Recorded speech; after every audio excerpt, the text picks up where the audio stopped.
का क्षेत्रफल दिया गया। आयत का क्षेत्रफल क्या किया है? हमें इसकी लंबाई और चौड़ाई को क्या करना है? ज्ञात करना। तो इसे निकालने के लिए सबसे पहले हमें लिखना होगा सॉल्व। क्या लिखना होगा? सॉल्व। तो आयत का क्षेत्रफल क्या लिख देंगे? आयत का क्षेत्रफल। आयत का जो क्षेत्रफल होता है उसका फॉर्मूला होता है L into B. L for लंबाई, B फॉर चौड़ाई। अब इसका जो क्षेत्रफल दिया है, जिधर क्षेत्रफल का पार्ट लिखते हैं उधर ही हम इस क्षेत्रफल को क्या करेंगे? जस्ट उतार देंगे। तो लिखा हुआ है यानी 25a² माइनस 35a प्लस 12 बराबर दिया है L गुना B। L गुना B। ये जो फॉर्म में है ये किस फॉर्म में है? कोई बता पाएंगे?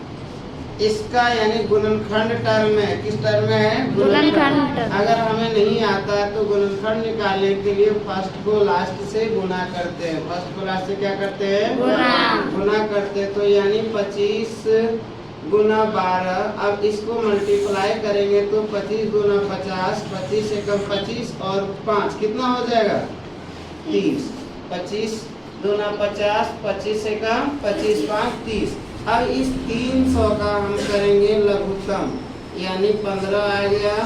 फिर अगर करेंगे तो 2 सत्ते 14, 2 पंचे 10। 3 से करेंगे 3 गुना 6, 3 पचे 15। अब यहाँ पे एक और खंड होगा 5 पचे 25। हमें बीच में क्या लाना है? 35। क्या लाना है? 35। तो सबसे पहले हम देखेंगे कि इसका हो पाता है कि नहीं। 5 गुना 10 गुना 20 और 5 दिया कितना? 15। 20 और 15 को अगर हम जोड़ते हैं या घटाते हैं तो ये कितना आ जाता है? 35। तो हमको लाना है माइनस से। तो फर्स्ट वाला अंक और लास्ट वाला अंक कभी भी बदलता नहीं है। अब बीच में लाना है हमें माइनस। तो माइनस लाने के लिए क्या करेंगे? तो 20 को भी माइनस में लेंगे और 15 को भी माइनस में लेंगे। अब हम जब दोनों को माइनस में ले लेंगे, ये रफ था, इस रफ को हमने क्या किया? मिटा दिया। अब देखेंगे कि कॉमन बराबर क्या है? L into B. हम देखेंगे कॉमन क्या आ रहा है। तो 25 और 20 में जो कॉमन आएगा वो क्या आएगा? 5 आएगा। क्या आएगा? 5। तो 5 को कॉमन ले। यहाँ डबल A है तो सिंगल A को बाहर कर दिए। 5 का पहाड़ा कितना बार पढ़ देंगे? 25 आएगा। A है तो क्योंकि डबल था तो एक बच गया ना। माइनस है तो 5 का टेबल कितना बार पढ़ेंगे? 20 आएगा। माइनस है तो 15 और 12 किस पहाड़े में आता है? 3 के टेबल में। किस में आता है? 3। तो 3 पचे 15। A है तो देखें यहाँ प्लस गुना माइनस क्या होता है? माइनस। 3 चौका 12 बराबर L गुना B।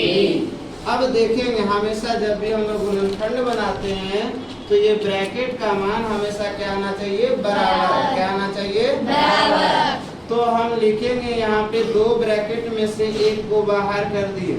5a माइनस 4 और 5a माइनस 3 इक्वल टू बच गया L इंटू बी। बीच जब बराबर हो तो आगे या देते हैं। क्या करते हैं? या देते हैं। हमें पूछा था लंबाई और चौड़ाई यानी L के बराबर आ गया ये और B के बराबर आ गया ये।